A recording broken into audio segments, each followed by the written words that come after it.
2013 for me. Um, I know I haven't been doing a lot of reviews, obviously, since this past summer. Simply, I just didn't have the will to really review anymore. I just didn't feel like doing reviews anymore. So, but as tradition, I will be giving you guys my list of the top 20 albums, and they're in this little notebook here. Just let me find my list first. Yeah, 2013 has been a crazy awesome year for music. This was actually a really hard list to put together, but it's right here on this page. So, without any further ado, let's get started. Before I start on that, I want to give some shout-outs to Fulton's Reviews, Count Blagrath, Runner JMA, Cover Killer Nation, Luke Hammerhart, a bunch of other guys that do this kind of shit. I love you all. You guys are the best. If it wasn't for you guys, some of you guys, most of you guys, oh, and Absent Productions, Brandon, I can't forget him. If it wasn't for you guys, I wouldn't have been doing this in the beginning, in the first place. You guys were pretty much the reason why I did this. Well, I wouldn't say Luke, not to be a dick, Luke, but I mean, I didn't know of you until like late last year, I think, and you've become one of my best friends since, because you're hilarious and awesome, and I don't know why the fuck you have to live in fucking the other side of the country. Not, well, other side of North America is what I should say, not the country, because you're in Canada and I'm in East Bumfuck, Maine. So, as I was saying earlier, let's get into the actual list of my top 20. Number 20, we're starting off with the self-titled album from Revocation. This album was a follow-up to Chaos of Forms, and I love the hell out of that record, and I expected great things out of this, and hell, their last EP that came out last year was really good. This was a total shred off. This is like shred central, this album. I mean, Dave Davidson just comes up with some of the sickest riffs in like the new age of thrash metal, and as far as I'm concerned. Really, really tight playing in this. It's just ball crushing the entire time. I love how they mix thrash with death metal, and not to mention, oh, a banjo solo in the album. How much more metal can you get with a fucking banjo solo? And plus, their cover of Dyer's Eve by Metallica is fucking fantastic. If you haven't heard it, go look at that right now. Number 19, we have Necrocracy by Exhumed. I was very much looking forward to this album. I'm still kind of fairly new to Exhumed, but I wanted to listen to this album, and once I heard Coins Over My Eyes, I think, was the name of the song. After I heard that, I was just like, wow, this album's gonna rule. I will start listening to Exhumed more after right now. But damn, this album was just straight up brutal. I mean, Exhumed can really do no wrong with their brutal style of death metal. It's just in your face. It's gut-wrenching. It's insane. I don't know how the hell they keep on doing this kind of thing. It's just ridiculous. Everything I love about this album. I mean, it's very well produced. It's tight as hell. The guitars, bass, drums, everything. The vocals are fucking sick, I may add. I will, like I said, I will start listening to more Exhumed to get a better idea of the band. I heard their last album was really, really good. So, yeah, I'll start listening to Exhumed some more. If you guys want to give me suggestions, please leave a comment in the comment section below.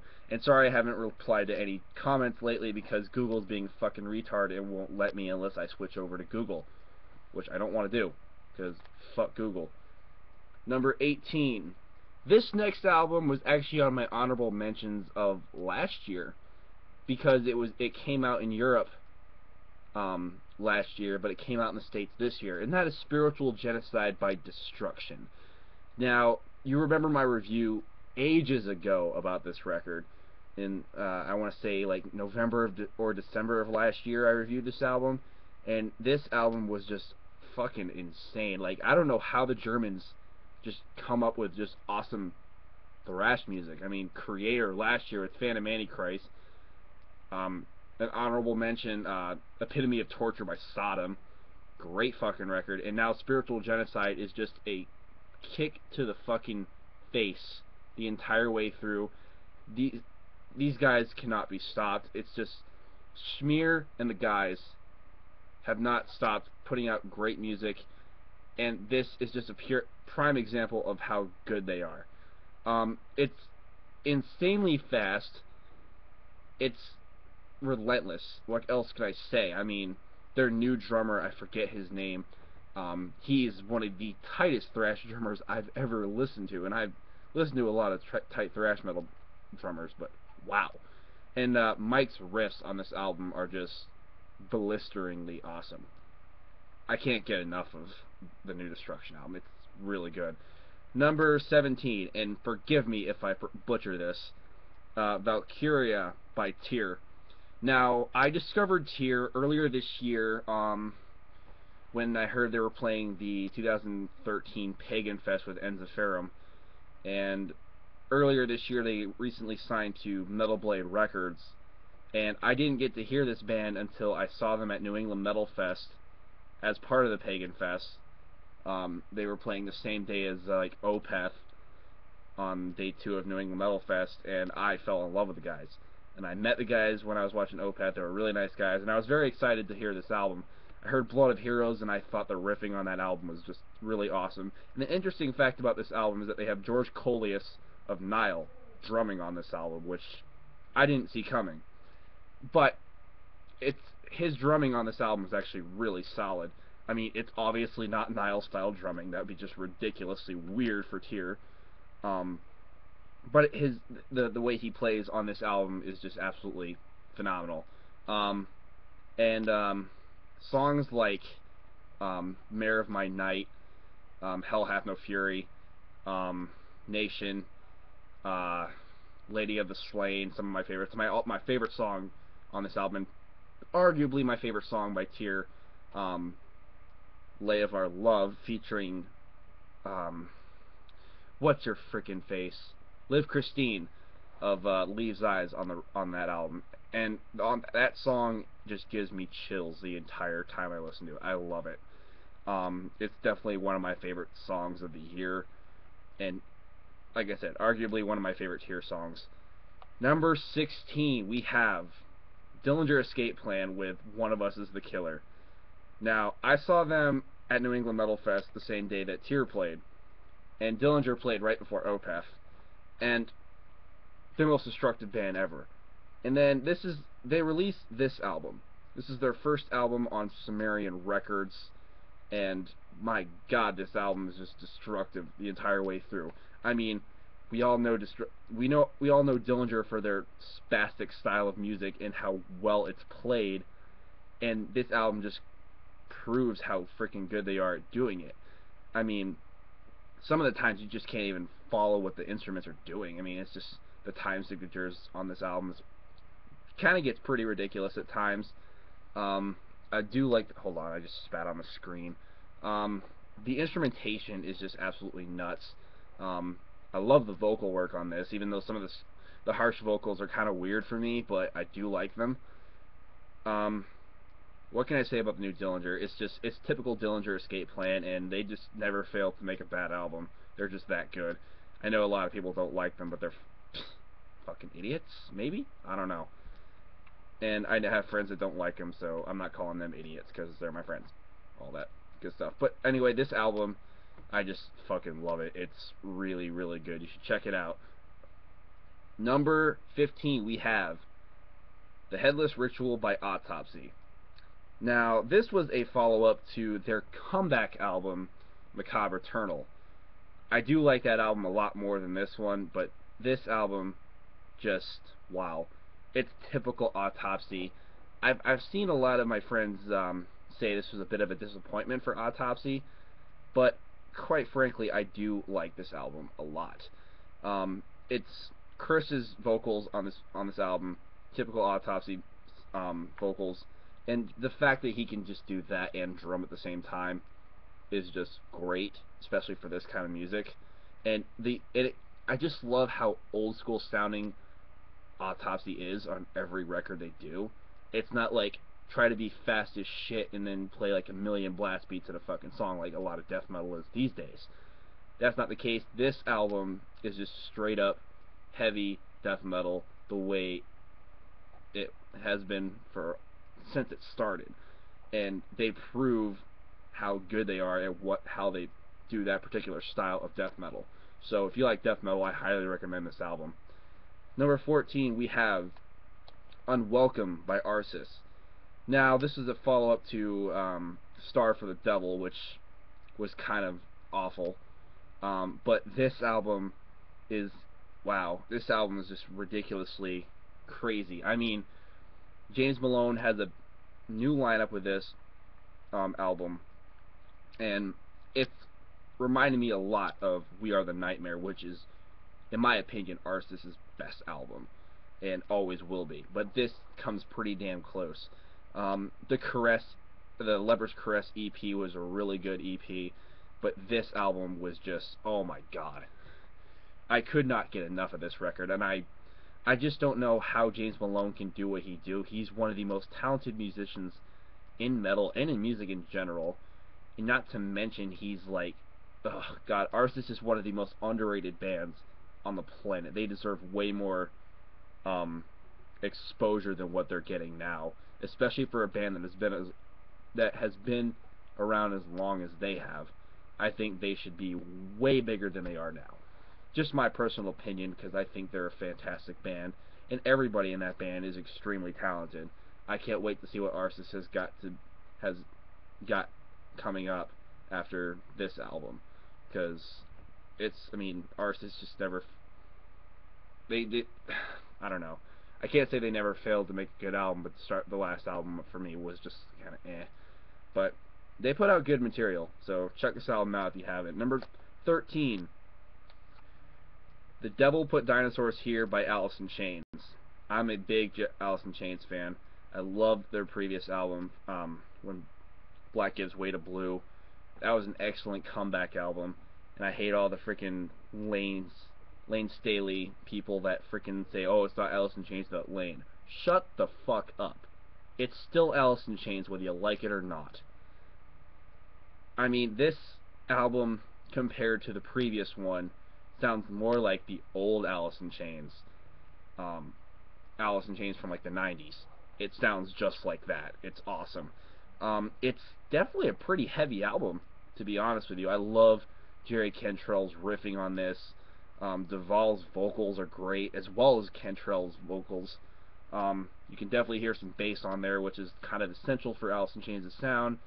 And the drums, obviously not over the top. It's simplistic, and it fits well with the music. Like I said, this album is all levels of heavy for the band, and I absolutely love it. I mean, it's definitely one of the best albums to come out this year, in my honest opinion. So, yeah, if you like Alice in Chains, please pick this up. And for all the Lane Staley people that just keep hating on Alice in Chains nowadays, give them a fucking chance. You might like what you hear. Moving on. Number 12, we have War of Will by Battlecross. This is the band's second album, and it's a follow-up to their debut album, Pursuit of Honor, which I love the hell out of that album. I really do. But I thought this album was definitely a step up. I mean, usually a lot of bands have the little sophomore album slump. That was definitely not the case with this. This album just freaking crushes you in the face, punches you non-stop, kicks you in the throat, just hurts your body all over. It's a pounding, blisteringly heavy album. It's non-stop brutality. Battlecross can really do no wrong on this album. I mean, from beginning to end, the album just doesn't let up. No filler whatsoever. Like, I can't even listen to the album without playing the entire thing through. It's just that good for me. Hold on a second. Yeah, I mean, and the bonus of this album is they got Shannon Lucas, formerly of the Black Dahlia Murder, playing drums on this album, which is awesome, because the drums are just tight as fuck on this. God,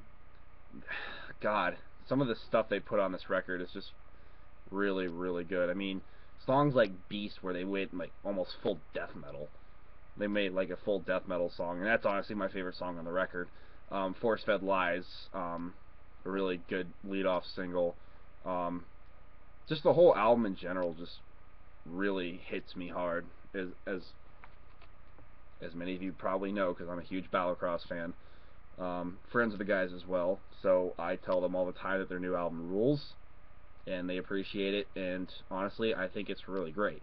So, if you like a little bit of thrash and death metal mixed into your music, pick this album up. You might like it. Number 11, The Living Infinite by Soilwork. Now, this is a follow-up to the Panic broadcast, which came out in 2010, I believe. I'm not entirely I don't remember, but when I heard that that Soilwork was making this album, let alone a double album, I was getting pretty excited.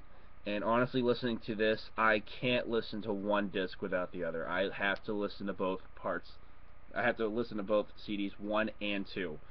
So it's, God, I just can't do it. I can't listen to just one disc. I have to listen to both.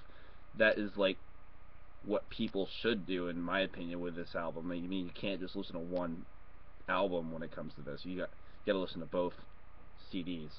The thing I love is just like it's way better than some of their previous albums. The drums, Dirk Verbeuren's drumming is just absolutely amazing. The guitar work is awesome. The vocals are great, both harsh and clean vocals. Some of the most memorable material that Soilwork has done to date. It's honestly, it could be, in my opinion, their masterpiece. I mean, obviously their old stuff is killer too, but this album to me just like really, really sticks with me, and I love it. So if you haven't listened to it, you probably should. Now we crack into the top 10, and starting off the top 10, we have the ones who started it all when it came to this genre of music. Black Sabbath with their new album 13. Their first album with Ozzy Osbourne back in the band since, oh god, the frickin' 70s, man. It's been over 30 years since they've done an album with Ozzy, until Ronnie James Dio took over. And this album, it just sounds like typical Black Sabbath to me. I mean, it's doomy, it's heavy, it's cynical, it's evil sounding. I love it. Tony Iommi can still rip out riffs to this day. I mean, this guy basically invented every heavy metal riff there is, and he continues to make it sound fresh to this day. It's awesome. Obviously, Bill Ward, the drummer, is not on the album. They had, what's his face from freaking, Brad from Rage Against the Machine on this album, and it sounds like typical Black Sabbath type drumming. And oh god, I can't even begin to talk about this album. I mean, I already mentioned Tony Iommi's guitar playing. Geezer Butler's bass playing is just absolutely phenomenal as always, because that guy is just a god when it comes to freaking bass playing. And Ozzy sounds refresh as ever. I mean, this is the best that Ozzy has sounded on recording in years. I mean years, man. I want to say like since like the 80s, man. Like the 80s, like Blizzard of Oz and all that shit. Like the best since those days. But yeah, this album is just incredible in my opinion. I know some people don't like it, but honestly, it's it's Black Sabbath. You can't really go wrong. It sounds like they haven't lost a step since they started, and I love it. Number 9, Halo of Blood by Children of Bodom. Now, the previous Children of Bodom album, which you probably know, Relentless, Reckless, Forever, I fucking hated that record. I listened to that album once when it came out, and I couldn't listen to it again. I just couldn't. It was that bad for me. And I had thought that maybe Halo of Blood would have followed along the same lines. But then I heard the title track, Halo of Blood, and I was mad impressed because it sounded like old school Children of Bodom. I spit on my screen again. I'm retarded. It sounded like anything off like Follow the Reaper or Hatebreeder. Like, what? Bodom went back to their fucking roots? This is awesome. And I expected the rest of the album to be like that, and the rest of the album was. I mean, the rest of the album just... I honestly did not expect to like this album as much as I did. Bodom really turned it around full 360 after their last album being a huge disappointment. And honestly, this is their best album probably since Hate Crew Death Roll, which, in my opinion, is their best. But this album is a damn good album. I highly suggest anyone that likes melodic death metal, or Bodom in general, to buy this album, because it's definitely a return to form. I really am impressed with the new Bodom album. For real. It's really good. Alexi, thank you for putting out this album. Number 8, Serpents Unleashed by Skeleton Witch. After I heard the first song they released, which, I forget the song, but I was just excited because it's Skeleton Witch. They haven't made a bad album ever, and they probably never will. I just love how they bring that old school thrash sound, but then they add a little bit of like black metal to it. It's awesome. And this album is just chock full of riffs, like so much riffage on this album.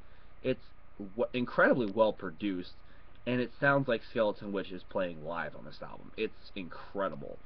I mean, Chance's vocals are great. Black metal thrash mix vocals, and they're just perfect.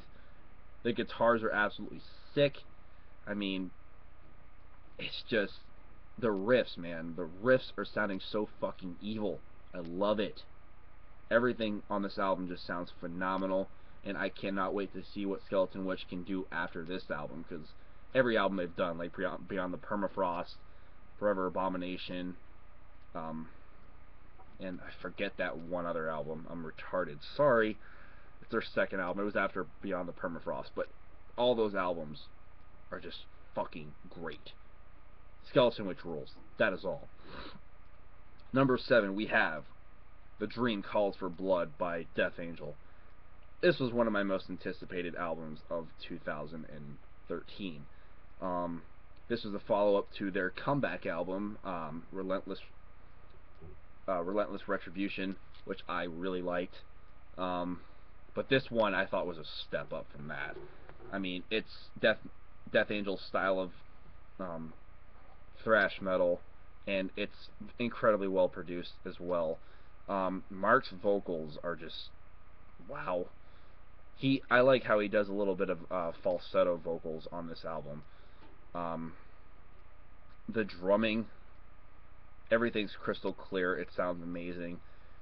Death Angel can still rip out some fucking riffs, dude. Like, fresh thrash metal riffs. It's awesome. Some of the bass lines on this album are really, really good. These guys just won't quit. They're still kicking ass. They may be older dudes, but damn, they're still making some fucking killer albums. Go check this album out. Number 6. A lot of people probably would not expect me to put a band like this so high on my list. And that is Killswitch Engage with their new album, Disarm the Descent. Now, for those who may or may not know, this is the first album they've done with Jesse Leach back in the band. And this is his first album since Alive or Just Breathing, which in my opinion is their all-time favorite, is their all-time best. It's my all-time favorite album of theirs as well. And to describe this album, really, it's basically as if Alive or Just Breathing and End of Heartache had a baby. I mean, I was a bit skeptical, like, what are they going to sound like now that Howard's no longer in the band?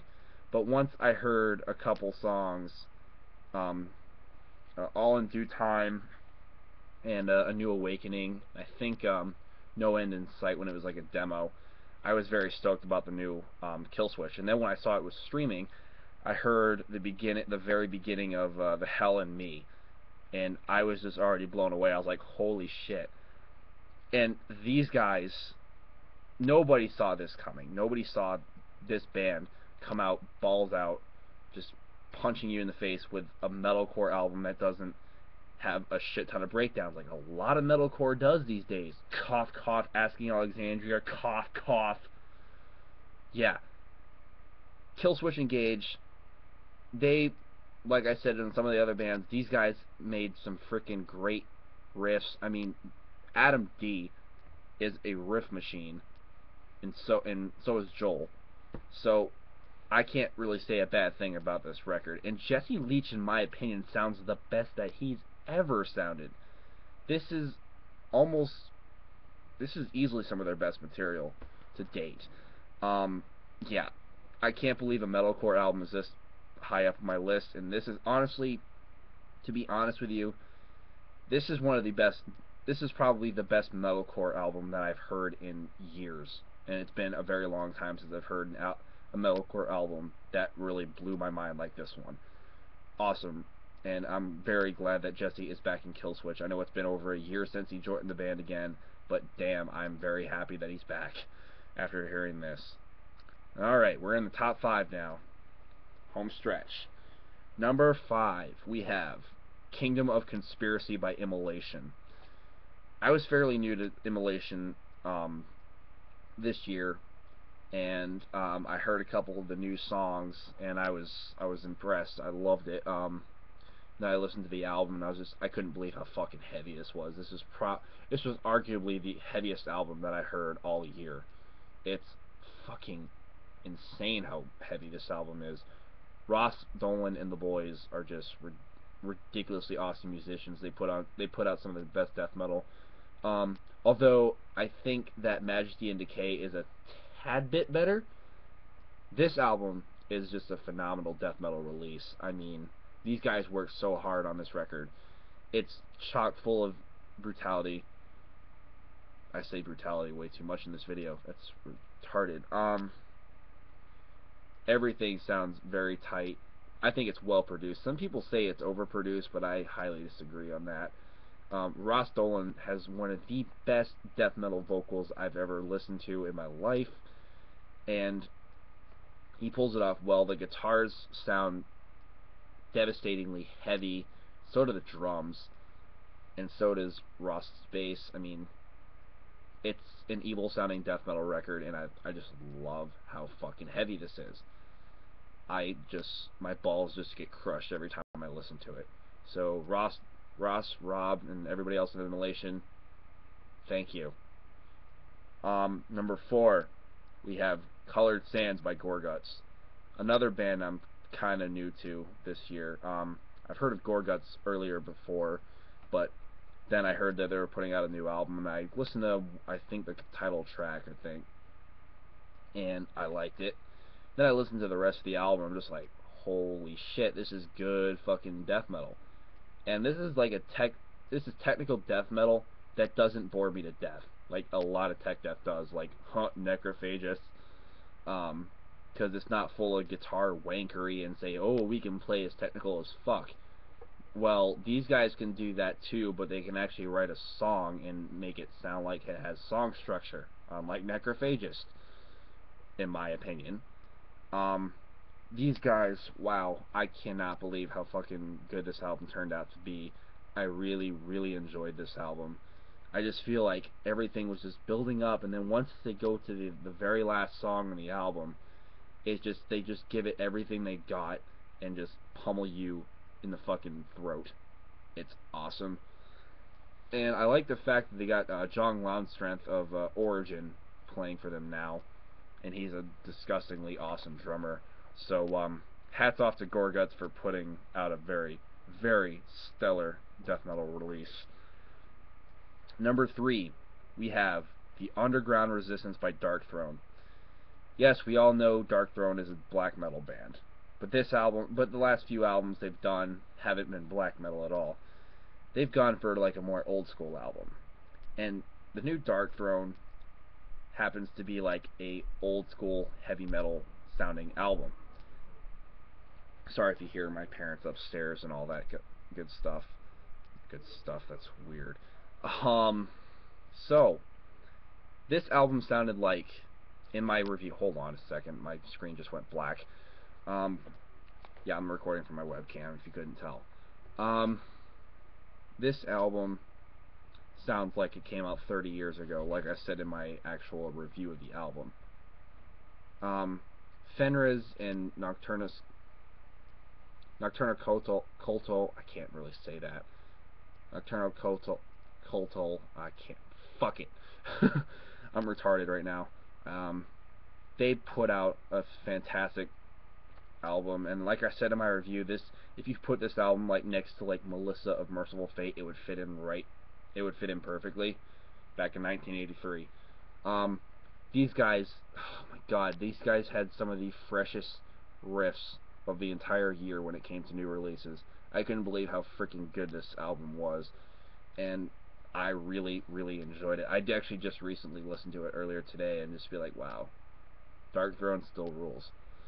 Um, Although I do like their older stuff more, but this album is definitely a killer album. I love how old school it sounds, and this is how, I think this is how albums should be recorded, to be honest with you, not like extremely polished or whatever. I mean, I do like how albums sound these days, but I think truly like some metal should be recorded like how Dark Throne recorded this. This is a perfect example of not overproducing. This is like a perfect mix, in my opinion. But overall, this album is fucking fantastic. So, if you like Dark Throne, go get it. Number 2, Everblack by Black Dahlia Murder. This band never fails to amaze me. This band has always put out stellar material, and this is their first album with a kind of a new lineup. They had Max on bass, who used to play for Despised Icon, and Alan Cassidy, who used to play for Abigail Williams. And this is what came out, Everblack. This album happened to be like a darker sounding album, and it's definitely heavier than Ritual. Although I do love Ritual, I love everything Black Dahlia has ever done. But this is, in my opinion, this is the best album they've done since Nocturnal. And I didn't expect this album to be this good. After I heard Into the Everblack, I got immediately stoked. Then I saw some of the song titles. I'm just like, wow, these guys have gotten a little brutal with their song titles. I guess touring with Cannibal Corpse helped a little bit, but that's probably not the case. I just can, I don't know. I don't even know how to describe it. I mean, this is probably the best they've sounded in a while. I mean, Trevor's vocals just get retardedly good every freaking album. It's ridiculous. The guitar playing on this album, I think, is a lot better than it was on Ritual. The bass is definitely a bit audible on this, and I thought Alan Cassidy's drumming on this album was phenomenal, spectacular, whatever else. I mean, he was a damn good replacement for Shannon Lucas, who I miss seeing in the Black Dahlia Murder, but Alan Cassidy is killing it. He really is. So that's all I gotta really say about that. And last, but certainly not least, I know a lot of people probably won't have this on their top list, but this is on my list. It's my opinion, so here we go. Number 1, Surgical Steel by Carcass. Yes, I said it. The new Carcass album, a comeback album, is my number 1 album of the year. Oh, where do I begin? I mean, this is the first album that Carcass has put out in 17 years, since Swan Song came out back in '96. And that was a good album, but it's like, in my opinion, their weakest album. So I think that after recently getting back together, even though they did like reunion tours like years ago, that they needed to follow up to Swan Song and be like, we're not done yet. They got a new lineup now. They got Dan Wilding, who used to play for Trigger the Bloodshed, and I think he played for Aborted on one album back in like '09, I think. And he's a fantastic drummer, so getting him to play on this album was just great. And Bill Steer, man, that guy can still come up with fresh riffs. Like I said with other bands, he can come up with fresh riffs as well. And this is some of the most, honestly, in my opinion, this is some of the most memorable stuff that Carcass has done since probably Heartwork. I mean, this album is basically Heartwork and Necroticism mixed into one album, with little hints of Swan Song in there. Obviously, a lot of fans would want stuff like Symphony of Sickness and Reek of Putrefaction, but that's not going to happen. Like, in my opinion, Necroticism is their best album. But the fact that they decided to make another album after 17 years really got me excited. I mean, I heard the rumors and whatnot, and I was just like, are they really going to do it? But then when they announced they were actually going to write a new album, I got stoked. I listened to this. I shat my pants. This album rules, in my opinion. This is some of the best. This is, like, in my opinion, like I said, my opinion, the best album to come out this year. Yeah, that's basically all I gotta say. Jeff Walker, his vocals on this sound just as good as it did freaking like 20 years ago. It's insane. Bill Steer, killer riffs, killer guitar playing. Excuse me. And I think, on one song they had some guest vocalists. And they actually had Ken Owens, the original Carcass drummer, do vocals, like I guess gang vocals or something. I don't remember really. But he's on the album, so at least he's involved, even though he can't play drums anymore due to his injury years ago. So yeah, that's basically my top 20 list. And yes, though you know, I'm in a different room. My bedroom is actually getting renovated, so this is where I am for now. So yeah, that is my top 20 of the year. This is probably the longest I've gone with doing this sort of thing, so hope you guys enjoyed my babbling on my top 20 list. This was probably the hardest list I've come up with out of making a top 20 list of the year. So yeah. I don't know when I'll make more videos. I don't think I'll be doing any more reviews. Sadly, I just I don't feel like it, but I probably will. I'll still do like my normal concert reviews, CD updates, all that good stuff. Maybe some drum covers in the future, hopefully. Fingers crossed. So yeah, I'll hopefully do some videos later. So I'm gonna stop talking now. I'm gonna talk to you guys later. See you all. I hope you guys had a wonderful Christmas, and I hope you have a great New Year coming up. So I'll see you all later. Peace out. Keep it metal.